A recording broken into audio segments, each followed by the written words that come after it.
Good afternoon. I know some of you in here. Some of you I worked for back in the 70s. So I don't know if I need to hold this, if I need to or not. So I was asked to come today.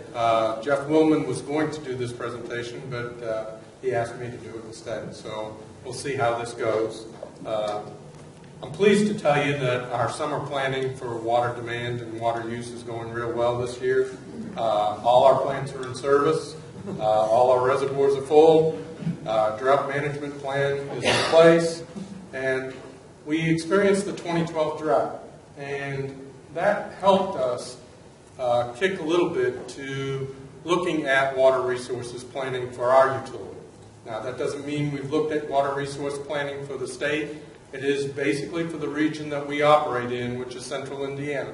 So we've looked at that. It was very beneficial for our utility to experience the 2012 drought because it did cause a huge opening or awareness when a new company acquired us, which was Citizens Energy Group. It allowed them to realize very quickly where the pinch points were in our operations or how we are set up.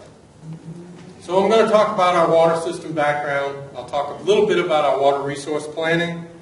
I'll talk a little bit about something that some of you may have heard about today, which is the new Citizens Water Reservoir project. And then hopefully, maybe there'll be some questions. The reservoir project, just to make sure you understand what I'm talking about, on Geist Reservoir, there are several quarries that operate adjacent to the reservoir. Most of the time, when the quarry operations are completed, the quarry is then opened up to the reservoir, and we then basically infill those quarries with the reservoir, and the surface water then just floats on the reservoir level, if that makes sense what I'm saying. So there's a cut made into the bank, water flows into the pit, and then that pit basically floats on whatever the reservoir level is. We were going to dredge the reservoir, is actually what we were going to do, and we were going to use the quarry to put the sediments that we dredged, which is what has happened to some of the other quarries that have been opened up along the reservoir. There's been dredging going on in the reservoir for several years. IMI has been mining in the reservoir for several years. So it was not unusual for us to be presented with an opportunity for a quarry to be opening up to our operations. But this one was a little unique.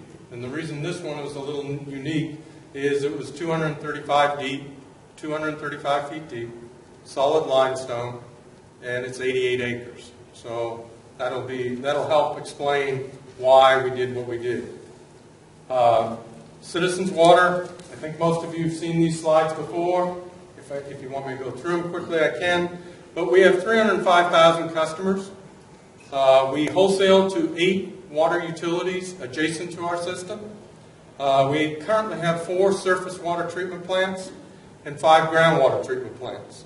We operate with 9 well fields. We have 3 reservoirs, and the central canal is critical to our operation.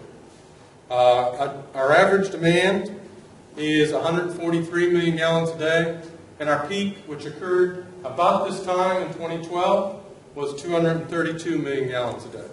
So this is how we're structured today. White River and the canal. Today, Morse Reservoir is an offline reservoir off of White River.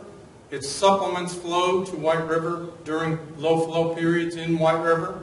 It sits full most of the time until we have to supplement the flow in the river. Fall Creek has Geist Reservoir, which is a flow-through reservoir, which means that we constantly have to release from Geist to maintain flow in Fall Creek for us to have water supply at our treatment plant, which is at Fall Creek and Keystone, right there by the state fairgrounds. Eagle Creek, we have an intake out in the reservoir, and that we purchase the water from the Department of Public Works, and we treat the water there right adjacent to the reservoir. And then we have our groundwater resources. Customer demand 2012. This graph shows everything, really. The peak, you can see how the peak happens to us in the summer. It just builds, and just goes right through the ceiling all of a sudden. We get several days of 90-degree temperature with very little rain. Our peak will grow 20 to 30 million gallons a day. This summer, our production levels are about 130 compared to what they were in 2012 when we were 230. So you can see this graph basically shows we have to plan for that peak, though. So we have to have adequate supplies to meet that peak demand, and we have to try and manage that peak. And that's very difficult for us. So normal summer, we have about, our system supply can give us about 254 million gallons a day. And a moderate drought, which we consider a moderate drought to be like 1988, we have roughly 217 million gallons a day. So we have a deficit if we had a normal summer. Not a deficit. We have a surplus if we have a normal summer, and we have a deficit if we have a moderate drought right now. When citizens acquired us, they looked at it and they thought, okay, we got to look at what our retail and wholesale requirements are. They wanted to do a water resource plan for 25 years. They wanted to look at the moderate drought conditions, which were once every 10 years roughly. They wanted to make sure that we had a capacity to meet our peak demand plus 5% in reserve. And that is the way we're structured right now, is to do that. We anticipate our growth rate to be 0.65% annually. That is not like what it was in the 80s and the 90s. In the 80s and the 90s, it was just craziness.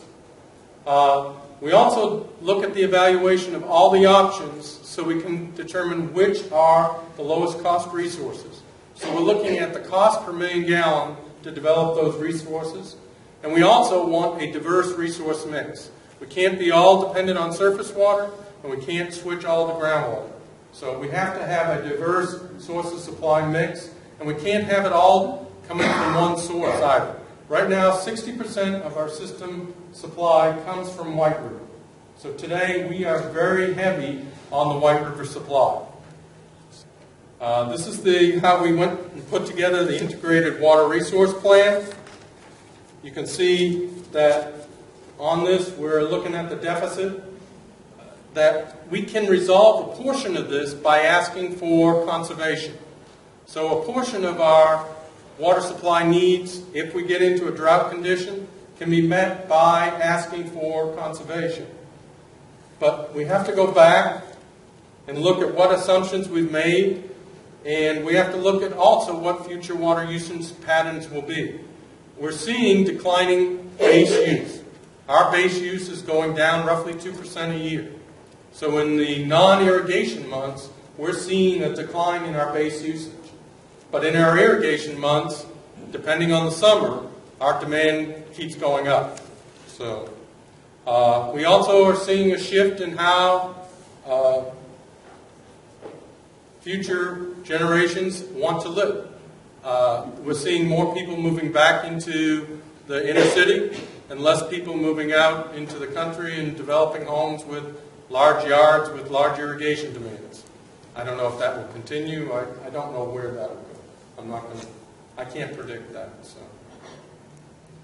this is how we looked at our water planning for resources.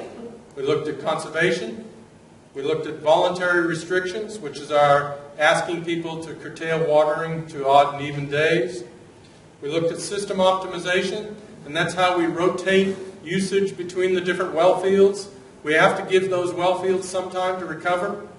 We just can't keep pumping them, otherwise they don't recover. We looked at water reuse.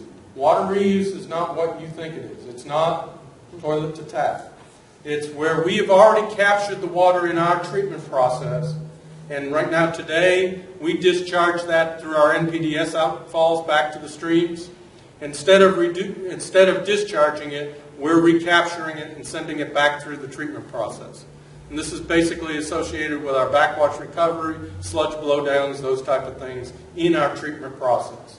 So if we capture the water, we want to keep it and reuse it, if that makes sense. New water supply, you'll see 45 MGD in this plan. New water storage, you'll see 23 in the plan. Purchased water, this is where we purchase water from adjacent utilities. We do purchase some water from different communities. We purchase it from Citizens South Madison. We formerly purchased it from the town of Plainfield, and we at times purchase it from the city of Carmel. So we do have water purchase agreements with some of the adjacent communities to us. We also looked at a pipeline options, and these have been looked at a couple times in the past. We looked at whether it made sense to go to the Ohio River and come all the way up I-65 or come up I-69 as a part of that development. We also looked at whether it made sense to go up to the Wabash, either up to the Wabash or over to the Wabash, to either reuse the Newport wells that are over there. There are significant water resources sitting over there in Newport. And we also looked at the ones down in Charleston, looked at the existing wells that are down in Charleston that are underutilized. So when we put all these things together, we look at the capacity and we look at the cost, and basically the local options for us are significantly cheaper than the regional or long-range options. It costs us about $1.5 million per million gallon to develop a local resource versus it cost us about $8 million per million gallon to go out to the regional resources. This is our integrated water resource plan, and I keep telling you it's 25 years. This year we were asked to take it out 100 years. I can tell you I won't be working there 100 years from now. So we are expanding that.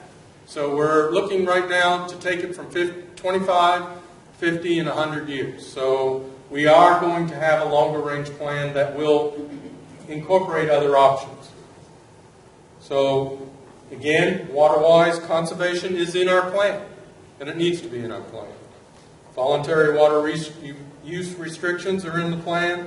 System optimization, we talked about all of those. We've already expanded the Geist well field. Somebody's in here who worked on that, so thank you. We picked up an additional 2.5 million gallons a day there. We've put the Harbor Water Treatment Plant back online. That was retired in 2008, and it is now back in service. That's a 6 MGD facility. We're also looking at additional water resources up along the White River, up north of our White River North treatment plant, going up towards Noblesville in that area. We're also looking at the expansion of our Waverly well field. We have a well field down at it's in Morgan, Johnson County. Basically there, we currently use about 12 million gallons a day out of that well field. It has a capacity of 24 in groundwater, and additional if we were to put rainy wells in as well. So we're looking at fully developing that. And then we also have, that's the Waverly Riverbank infiltration is what the rainy wells are. And then we have the purchased water. We also have an additional water resource down in Paragon that we haven't tapped yet. So we have water rights there, but we haven't fully, we know what the capacity is, but we haven't yet developed it, if that makes sense. All right, let's go. I don't know why I got this assignment, but I did. So today, some of you heard there was an announcement this morning around 10 o'clock. It was about the Citizens Reservoir project. The project's at Oleo Road and Geist Reservoir. It's basically where the boat launch ramp is, if many of you know where that is. It's on the upper reach of the reservoir.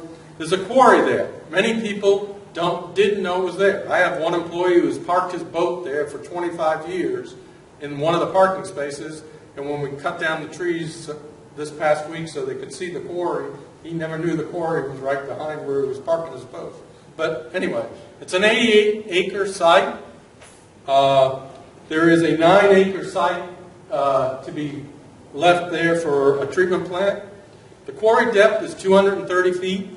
And if you want to go by there now, you can see or visualize it because it is open, so you can see how massive this thing really is.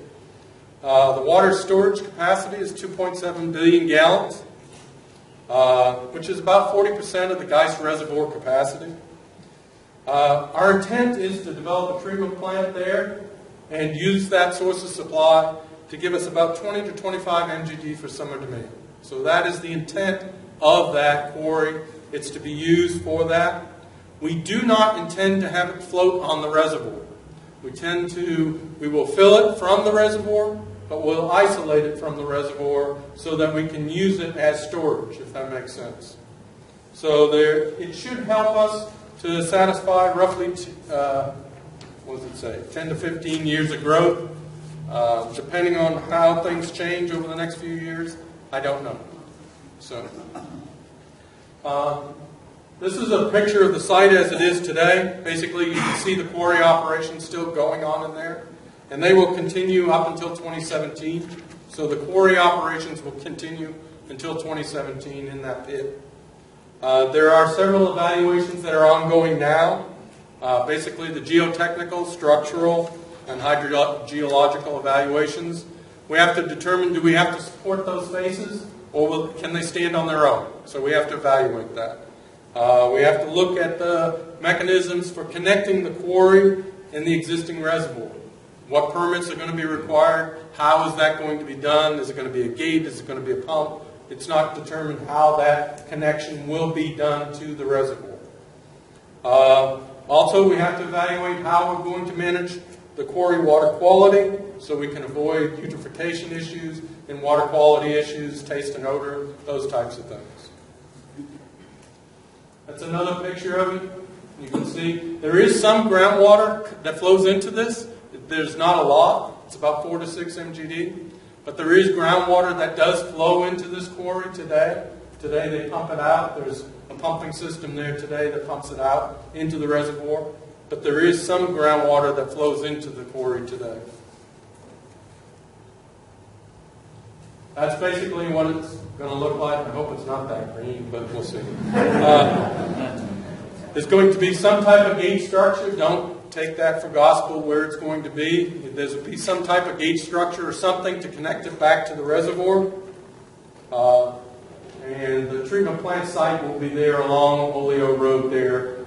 The boat ramp is actually getting moved to the other side of Oleo Road. This depicts what's going to happen eventually. There has been a lot of evaluation of the mining data. The benefit of having a mining operation in there is we have a good awareness of what we have in the different formations going down along that wall between us and the reservoir.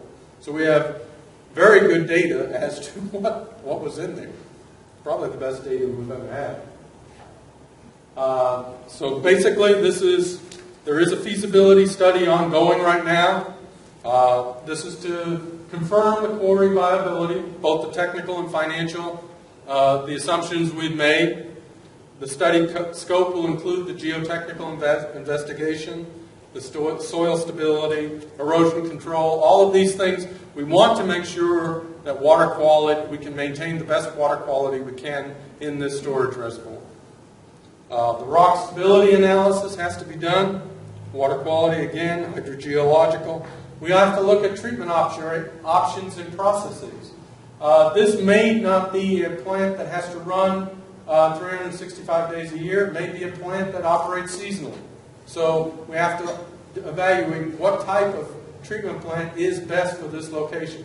Fortunately, this site is very beneficial for us because it sits right where our peak demands are. So you could not pick a better site for a treatment plant for us because we have infrastructure sitting right there and we also have the demand right there. So it is a very good site for us to have treatment plant and options.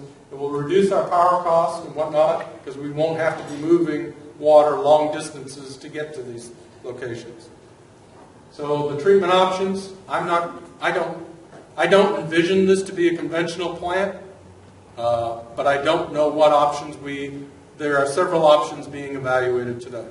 And the reason I don't envision it to be a conventional plant is I don't think we want that size of footprint. So we don't want that. You know, the conventional plant for us would be coagulation, flocculation, sedimentation, then filtration and UV and whatnot. but I don't think we want that size of footprint on that site. And then, what else? Conceptual design and cost estimates. Those are all being done. I know that question will come up, and I don't know what the final cost of this will be. So. Any questions, comments? Yeah. You were saying that you got this amount of water up to 15, 17 years or something in that. Is that, in other words, that's the volume of water you got, and if you put the 2012 drought in there, that you'd be able to handle it? We should be able to handle it at this point. Our acquisition with Citizens really was a benefit, and the reason being is I've worked for this utility through multiple different ownership patterns. When we were investor-owned utility, that was a very good business model, great business model. When we became owned or a subsidiary of NiSource, it changed dramatically for us. And then when we got sold to the city of Indianapolis and we were a contract operator, it was a very different, because everything was short window, if that makes sense. You weren't planning for the large, long-term future. You were planning for basically 5 years maximum. And our capital plans for those from 2002 to 2011 were all 5-year capital plans. So they didn't look out into the future, if that makes sense. When we were investor-owned utility with IWC, we had 25 and 50-year plans. When we were owned by NiSource, we were owned by them for a short period of time. And when electrical deregulation fell apart, the need for us disappeared and we were put on the block. So anyway, long story short, the business model we're in today allows us to do that long-term planning, which is critical, very critical for a water utility. And that really, our inability to have that through the past decade really hurt us. It really did. Yes, sir. Your water supply options list shows a list totaling 82 million gallons a day in new capacity. So the project you announced today is on top of that. I'm going to be careful what I say. These slides, just so you know what happened, these slides were prepared on Friday. And I will go back and look. And the reason I'm saying that be careful is when these slides were prepared on Friday, the last 4 slides were not in the deck, if that makes sense. The last 4 slides didn't get added to the deck until last night. So if I look at this, you will see that new storage capacity and is very little in there. It's only 4 MGD. That was basically what the capacity would have been if we had just open cut the reservoir, the quarry to the reservoir. Does that make sense what I'm saying? It wouldn't give us the yield that we're going to get with the deep, fully utilizing the full depth of that quarry. Does that make sense what I'm saying? Yes. So to answer your question, it is not in that number. Okay, so that means that you're bringing on in the next 25 years 103 million gallons a day of new capacity. Yes. Exactly. Sorry. The first speaker mentioned at one time that they were planning that they might be able to use 78 or down to 60 million gallons per day out of the White River.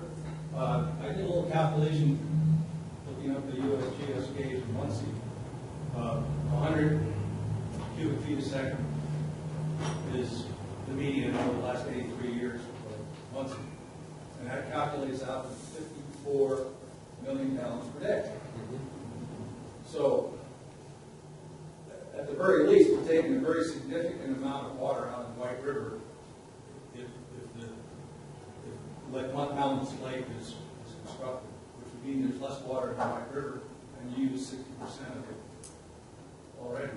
I don't want to speak for the Mounds Lake. My understanding is they were going to have to release whatever was required, not whatever was required, but there would be a threshold release to maintain the flows.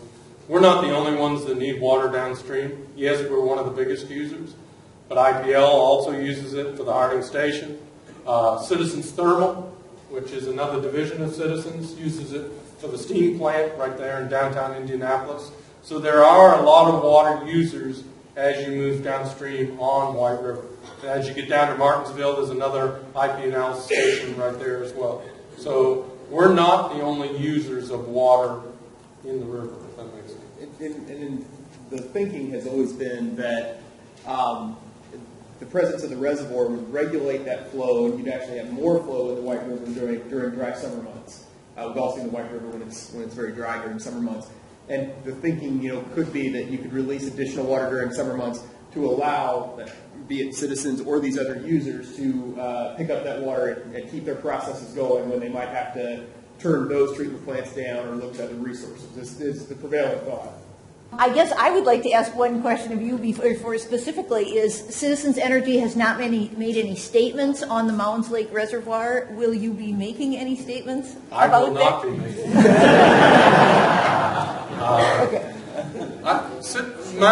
Mounds Reservoir we are constantly monitoring that project.